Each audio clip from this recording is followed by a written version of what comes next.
monggo. Gimana Mbak? Oh ya, dipersilakan masuk ya. Assalamualaikum. Waalaikumsalam, monggo Mbak. Sehat Bu? Alhamdulillah, monggo Mas, monggo Kinaret. Aduh. Ada apa ini Mbak? Mau konsultasi masalah KB Mbak. Ini kan aku kan lagi hamil. Setelah melahirkan itu KB yang bagus itu apa itu? Oh, nggih. Jadi sambil nanti kita berbicara nanti, kita akan menggunakan alat bantu pengambil keputusan berkabin untuk. Jadi alat ini memudahkan kita dalam memilih kontrasepsi yang sesuai dengan keinginan Bapak Ibu.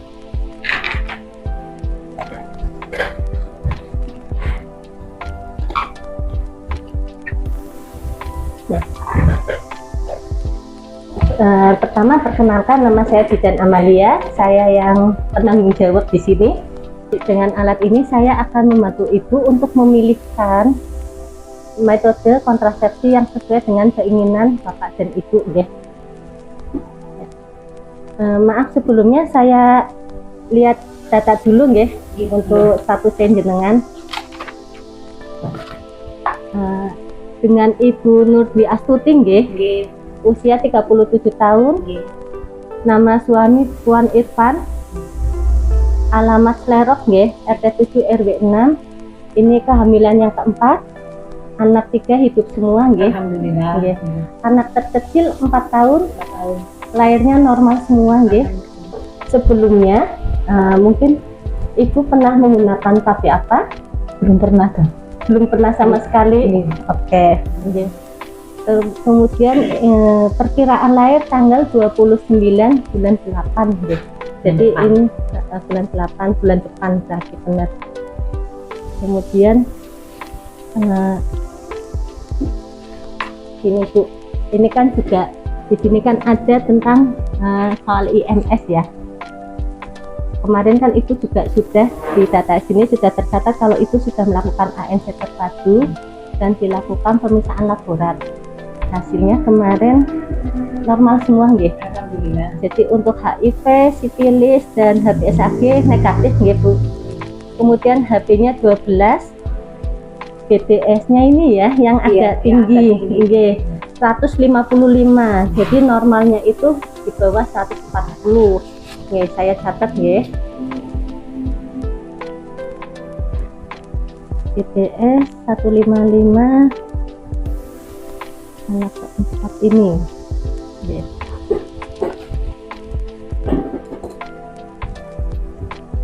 Nah ini berarti Ibu sedang hamil. Saya akan membuka lembaran berikutnya.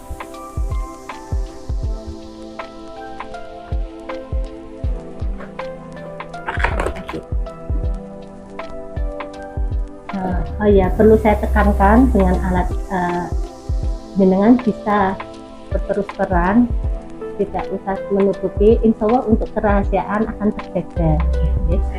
Misalkan nanti ada pertanyaan atau dengan Bapak Ibu kurang jelas bisa ditanyakan lagi Jadi ini untuk untuk rencana KB atau misalkan jenengan ingin punya anak lagi kah atau sama sekali sudah nggak ingin lagi, gimana Ibu? Sudah enggak ya? Udah cukup ya? Udah cukup 4 saja. Oke. Pertimbangannya udah cukup sama ada resiko usia juga. Iya. Oh, nggih. Jadi gini Ibu. Jadi di saat jenengan hamil itu nanti kan melahirkan bulan depan. Itu ada KB yang bisa segera langsung dipasang saat melahirkan. Yang pertama adalah lutektomi atau steril pada wanita. Kalau memang sudah tidak ingin punya anak lagi, mungkin ini bisa dipertimbangkan Jadi lutektomi ini bisa dilakukan di rumah sakit Ibu. Jadi nanti melahirkannya di rumah sakit langsung dilakukan tindakan lutektomi. Bisa langsung dilakukan saat melahirkan atau sampai 7 hari setelah melahirkan. Tapi misalkan ternyata sampai 7 hari kok Ibu belum melakukan, nanti bisa ditunda 6 minggu setelah melahirkan. 6 minggu berarti 1 bulan setengah. atau ada KB lain yang bisa langsung dipasang saat setelah melahirkan, yaitu AKDR atau IUD atau spiral. Ya, iya. Gimana? Jadi AKDR itu nanti pemasangannya bisa langsung segera, paling nggak 48 jam setelah melahirkan, atau misalkan tidak, ya nanti bisa dipasang lagi sekitar 4 minggu setelah melahirkan ibu. Gimana nih? Oke. Dari gambaran antara tubektomi dan AKDR, mungkin ibu sudah punya pendapat, bapak ibu ada pendapat mantepnya mungkin ya, tingginya di Untuk mantapnya sih sebenarnya steril aja ya, steril. karena sudah mungkin usia sudah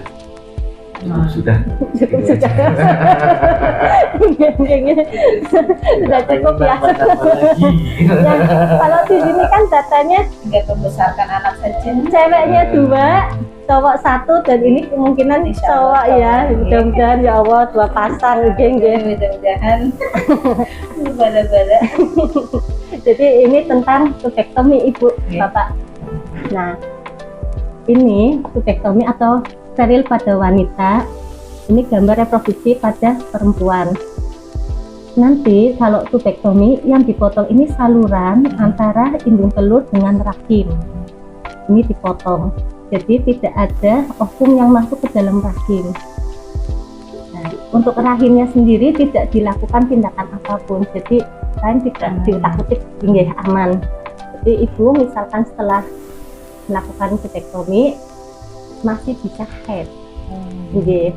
Kemudian keuntungannya lainnya juga ini tidak mempengaruhi ASI, tidak mempengaruhi berat badan juga. Nggih, enaknya di situ.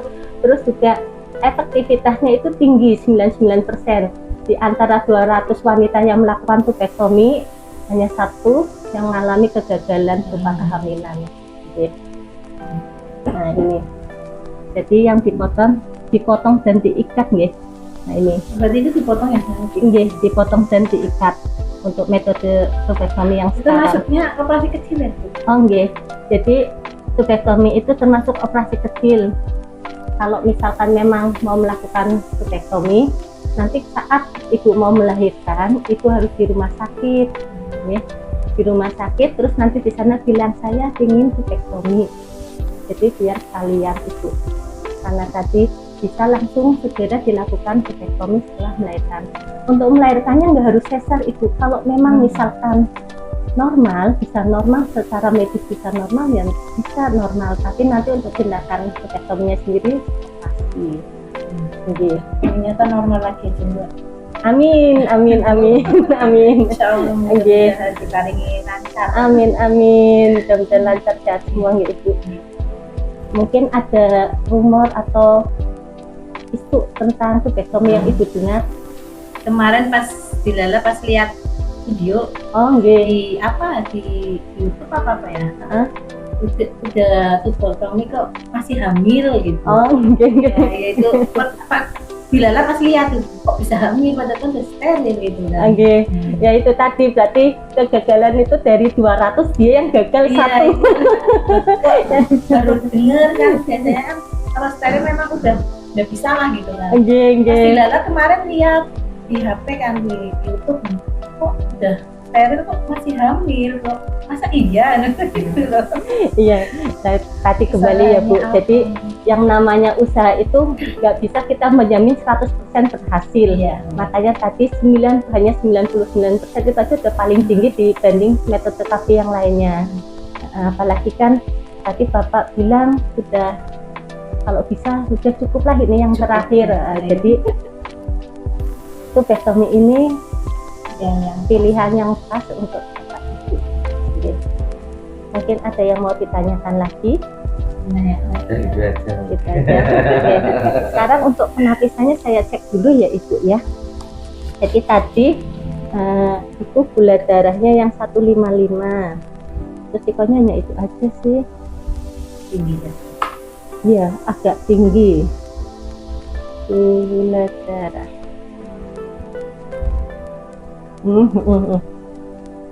Setelah kita cek di Roda Clock, jadi Roda Clock ini membantu klien apakah KB yang diinginkan klien itu Pas apanya? terus bisa atau tidak. Kalau dilihat di sini bisa itu. Jadi untuk gula darah yang 155 nggak jadi kendala untuk dilakukan tubektomi. Alhamdulillah, sudah mantap. Amin. Sudah mantap ya Pak ya.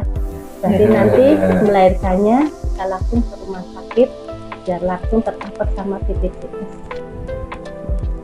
Jadi kalau apa itu apa? Tektomi ya? Tektomi nggih. Steril ya? Nggih. Kalau untuk steril itu berarti mohon maaf bukan Nggih. membutuhkan waktu itu prosesnya itu berapa lama? Maksudnya dalam artian Masih ya. setelah melahirkan berarti langsung Aktivitas. di steril. Oh, steril, nggih. Bisa steril itu membutuhkan untuk penyembuhan itu berapa Lama. lama setelah pasca operasi itu? Oke. Kalau secara teori kan walaupun dikatakan operasi tapi termasuknya kan operasi ringan nggih. Jadi tindakannya setelah itu memang ada rasa nyeri beberapa hari. Nanti diberi obat untuk menghilangkan rasa nyeri tersebut. Untuk aktivitas sih paling hanya awal-awal memang istirahat dulu, jangan berlebihan ya. Terus juga masih proses pemulihan rahim juga. Jadi aktivitas dikurangi. Gitu. Ada pertanyaan lagi? Jadi kalau semacam itu berarti tadi bukan bilang kalau normal berarti nggak masalah ya, kalau Iya, jadi nggak perlu istilahnya kita sesar ataupun enggak apa ya. iya. Oh, Jadi kalau untuk persalinannya sendiri itu tergantung keadaan medis saat itu nggih. Kalau misalkan bisa normal, mau steril, ya tetap normal lahirannya. Nggih.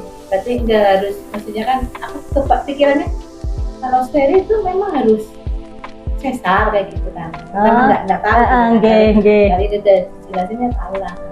Ada yang normal. Jadi mantep ya, bisa mantep kan, insya Allah bisa normal karena periksa terakhir kemarin kan posisinya bagus ya, sudah kepala, ya mudah-mudahan.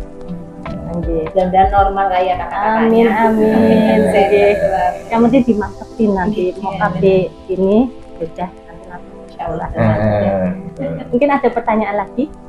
Ini itu aja. Oh gitu. Terima kasih penjelasannya sudah. Jadi yang Sama-sama. nggak tahu jadi tahu gitu kan. Iya. Jadi yang khawatir jadi nggak khawatir. Gitu. Alhamdulillah ya kok bisa membantu. Jadi memang saya juga sebenarnya bahagia sekali. Jadi ibu sudah mulai aware ya, peduli dengan diri sendiri, keluarga juga, dengan melaksanakan program jumlah anaknya 4 cukup lah. Sebenarnya kan kalau program satu hanya 2 ya ibu, kelebihan juga. Ya. Jadi dengan ibu memilih kontak kan berarti udah kemungkinan untuk hamil lagi tidak. Ya, alhamdulillah. Terima kasih banyak sudah membantu kami ya dalam pemilihan KB. Jadi nanti setelah melahirkan itu bisa mantap untuk memilih KB bersama ini. Insya Allah mantap, insya Allah. Matur nuwun. Sami-sami, matur nuwun. Terima kasih. Sama-sama, matur nuwun. Waalaikumsalam warahmatullahi wabarakatuh.